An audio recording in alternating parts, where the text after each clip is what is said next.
Hello, and welcome back to the marketing podcast for local businesses, the place where small business owners turn dreams into reality through smart marketing. My name is Adam. I run websitedesigners.london, a website designer which is ranked in the top 1% in the UK and London, where we help businesses generate tens of millions of pounds. My name is Josh, and I'm the founder of ImproveMySearchRanking.com, a specialist SEO agency based in South London. We've helped more than 400 businesses generate over £200 million in sales. Today, we're going to be discussing what to expect when hiring a web design agency. We're going to be looking at things from a very high level to start with, then we're going to go into detail into a variety of topics such as the initial consultation process, defining the scope of the project, understanding pricing, budgets, timeline, project management, and a variety of other areas. This will be a series of episodes on the same subject, and we'll work our way through these starting now. So firstly, Adam, could you give us a kind of high-level overview? Absolutely. So when you pick up the phone or go online and find a web designer, and a web designer is colloquially also known as a web developer or website agency. They're more or less the same thing. There are some companies that only design what they call the user interface or the UI, and some designers only deal with the UX, which is the user experience. And again, sometimes people refer to that as the web developing versus the web designer, vice versa. But typically nowadays, a web designer or a web developer or a web agency does both those things. So that's what to expect, I guess. So you pick up the phone to a web designer and you say, hey, I need help with my website. And they should ask you a number of questions to better understand your needs and your goals, what you're trying to achieve, basically. Are you going to, again, going to refer to my baker, are you going to sell your cakes online? Are you going to just advertise the services you offer with your pricing list, where you're based, a bit about you? So are you displaying your brand, or are you going to generate, or do you want an e-commerce website? Do you want to take payments online? So that's a very basic kind of differentiation between two different business needs and goals. Will you need to take online payments, or are you just advertising a brand? Again, that's a super simplified kind of differentiation of websites. But initially, someone picks up the phone to me or to my team. They say, hey, I need a website. I say, fantastic. Can I ask you a few questions, please? It will be around understanding the purpose of the website, understanding the business needs and goals, what you're trying to achieve. And what I find very helpful is asking a client what they want their website to look similar to. If there is a website online at the moment that they have been inspired by, that they maybe want us to take some inspiration from and take some ideas from, or maybe a variety of websites. And I always find that super helpful because, it's sometimes quite difficult to eloquently describe what you want your website to look like, or what you're trying to achieve. And having that comparison is really helpful. I guess it's a bit different for SEO in that you don't have a physical kind of thing to refer to unless it's like a landing page, right? Yeah. So yeah, I'll ask, are there similar websites you would like yours to be kind of based on? And I'll ask them where they're currently at in their journey. Do they currently have a website? Are they unhappy with it? Or are they a new business or even an existing business but don't have an online presence yet, or a website? To be fair, you could have an online presence with other means, but you catch my drift. And then we get into the nitty-gritty of color themes and deadlines. When do you need it designed by? If they have a budget. And when I do throw that question in there about the budget, it does throw some people off because, and I get it. I totally get it, right? Some clients are like, why are you asking me for my budget? Are you just going to charge me accordingly? I mean, there are some. I'm not speaking on behalf of all web developers, and I'm sure some SEO agencies might do that. But like, well, I'll do minimum work for maximum price. Promise you with. Oh, I can speak from behalf of WDL. We absolutely don't do that. We ask because we can do so much more than just the website. We can do a bit of SEO. We can spend more time creating like cool features in there. But ultimately, if a client, and we can give options as well, right? And again, same with you, I'm sure. So if a client, do you ever ask that question, by the way, about budget? Yeah, we always ask budget up front to understand, what they have to spend and where that money can go. So actually, if they have a very small budget, we can only do a certain amount of work. But if they have a larger budget, we can put resources into doing more complicated features and things. Exactly. No, spot on. And I feel like that's the same with web designing, but I'd say 90% of the time, a client will push back and be like, well, how much will it cost?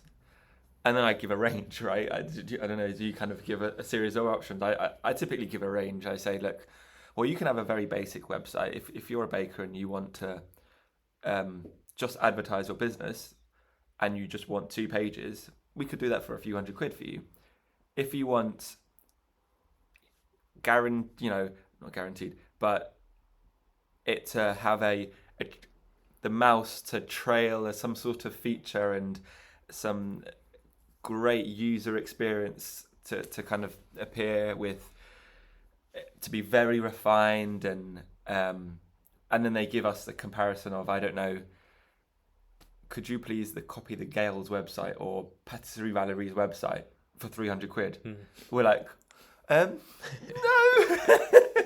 I mean, again, it's like, I guess someone coming to you, Josh, and saying, can you put me on the first page of Google, please, for £50. Yeah, for bakers in UK for £50 a month. Yeah, you're gonna laugh them out the door, right? Yeah.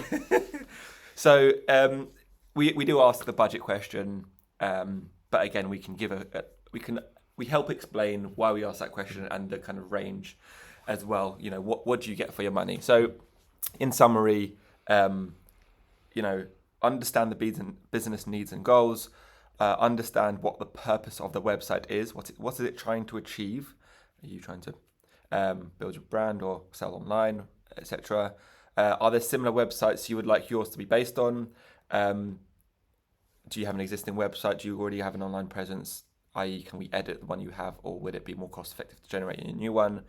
And then the nitty gritty of kind of color themes, deadlines, and budget, and if they'd like any other features on the website, contact themes, etc. Okay, perfect. So that's kind of the initial consultation and discovery process, and you kind of touch on a lot of areas there. Would there be anything more to add to kind of defining the scope of the project? So you spoke about the color themes and examples of sites they like and functionality they might want. Is there a kind of the next step is to kind of get more into nitty gritty and defining the scope, or is that kind of covered in part one? No, it's a great question.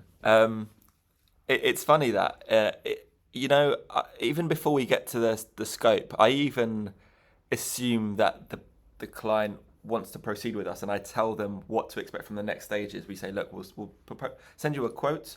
If you accept, we take a deposit up front.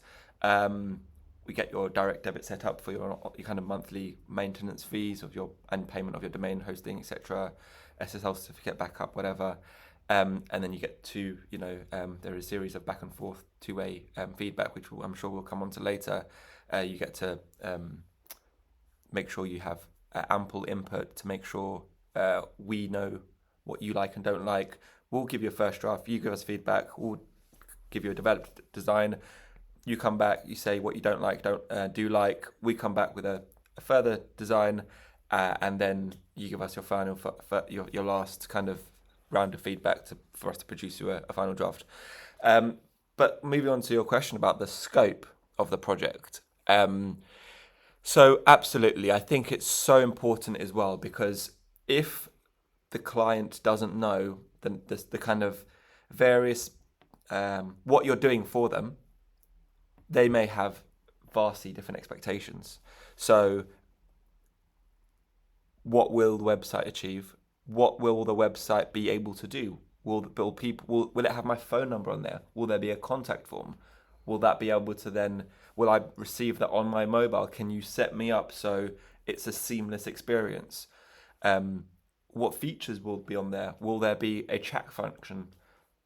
Nowadays, a lot of our customers are really keen on having accessibility features on there. So it caters to people who are blind or deaf, who have kind of other maybe disabilities that makes it more difficult for them to read on a screen. Is it going to be responsive? I.e., when our website is responsive, it will automatically tailor the appearance of the website according to the size and device of the device you're on. So if you're on a laptop, the website will appear large. If you're on a mobile phone, it will automatically shrink down and appear in a very smart and sexy way on a mobile as well. What will the user experience be? Will it be super difficult, and will it be like some sort of jungle to get to where you want to get? Or will it be like Amazon's one-click checkout where it's super, super efficient? And who are your audience? Is your audience going to be, if you're a baker and you're based in, you only serve, 10 miles around Tottenham Court Road, make sure that it's tailored to that and get the desired outcomes, which is the most important thing, right? What are you trying to achieve? And it's so important to always outline that with your customer and always focus on that. I'm trying to sell my cakes to people in Tottenham, and my speciality is creating hyper-realistic cakes. So the desired outcome would be get more sales, if you're selling online, or get people to visit my website and contact me for hyper-realistic cakes in and around Tottenham Court Road. Okay, awesome. So that's defining the scope of the project. So basically it's about understanding the functionality, features, user experience, target market, the outcomes you want to achieve. That's all really interesting. Okay, so at that stage, I suppose based on those website functions, those features, the target audience, that's gonna somewhat impact the pricing and the budget. I guess you need to gather that information first before you can kind of give a super detailed quote for the whole project. Would that be the next stage after you've kind of had the initial consultation and defined the scope? Spot on, absolutely. So we need to now understand how we're going to get paid, and what additional costs may be incurred by the client. So if and typically, for a website design, for a website build, it's going to be a fixed price typically, and a lot of web design agencies work on that. If it's a larger project, or let's say it's an existing website and they just want a few edits, then we'd go for an hourly rate. And then retainers tend to be for, I guess, more established businesses that don't want to spend money on an in-house web developer or marketing team, and they just want so for example, someone like webdesigners.london, where we have a full service agency, we can just do everything for them and they pay us a few grand. So I guess that's quite similar to SEO, I presume. I suppose you don't work on. Do you ever work on hourly rates? No, we would never work on an hourly rate. Yeah. We would always work on a fixed price monthly budget.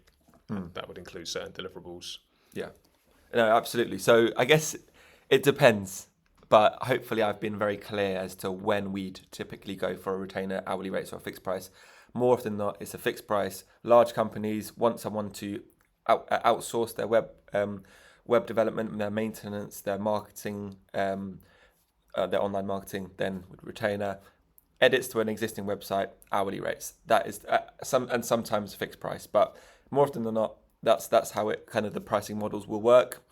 And what I find, the fixed pricing gives customers the certainty. They know how much they're paying. It's not like, oh my gosh, how much are they going to charge me? If they're charging me an hourly rate, and you don't know anything about web designing, you could get shafted. Sorry to excuse my French, but you could get really stung there.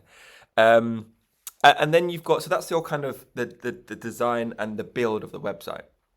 Now, I mentioned earlier about setting up a direct debit and blah, blah, for the monthly fees, which we like to do, to be fair, as in rather than getting to pay manually via bank transfer every month, because it's just easier. But I digress. There are ongoing fees that web developers incur that we need to claw back, right?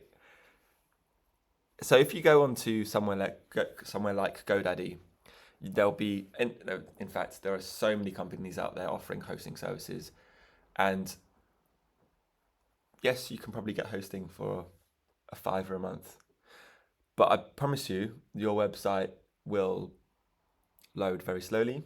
It'll experience lots of downtime. The support for customer support will be horrific, and I say this from experience, by the way.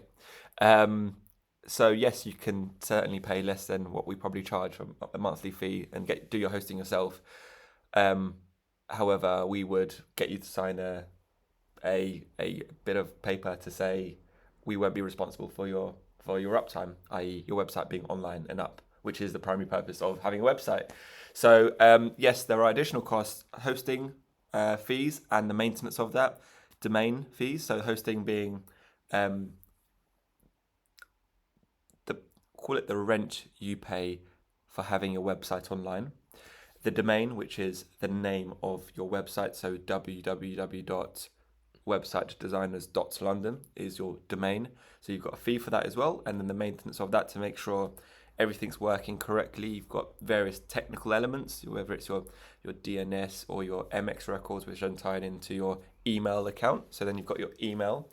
So, for example, Josh at bakemycakes.com, for example.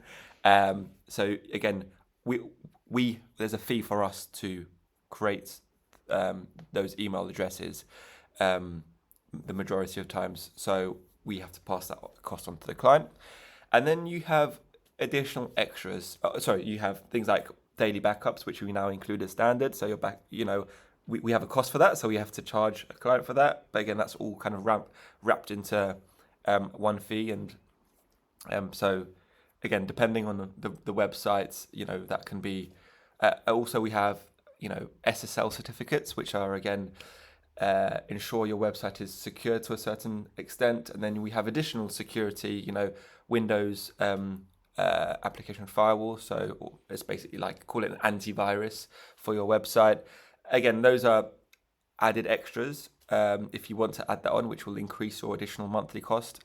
And then you have your additional online marketing, which, just I'm sure you'll know very well. So your SEO.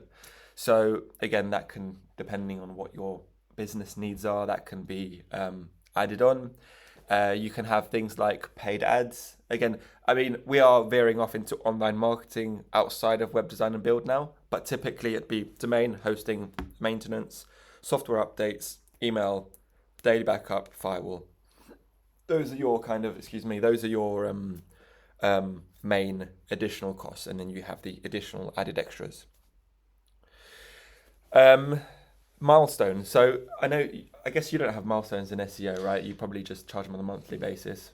Yeah, so with SEO, we tend to create a plan. There's certain milestones, I suppose, as part of the SEO. So the first month you do the keyword research, you do the audit, you do X, Y, and Z, and then month 2 you do ABC. So the kind of milestones that way, and we would get our monthly retainer for those milestones. But yeah, how does that work with website design? I think you mentioned you might take a deposit maybe at the start. Yeah.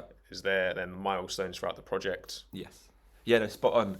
So depending on the size of the project, if it's a small job, as in a 3-page informational website for a client, we would typically take 50% upfront as a deposit. Because it will, and the reason why, just to explain the reason why here is, imagine if a client doesn't give us any money and we just start working and then they refuse payment. We have to pay our staff. and we'll be out of pocket. Thankfully, that doesn't happen because we have a deposit. And we've never had it the other way around where the client's been like, well, I'm not happy with it. That's absolutely fine.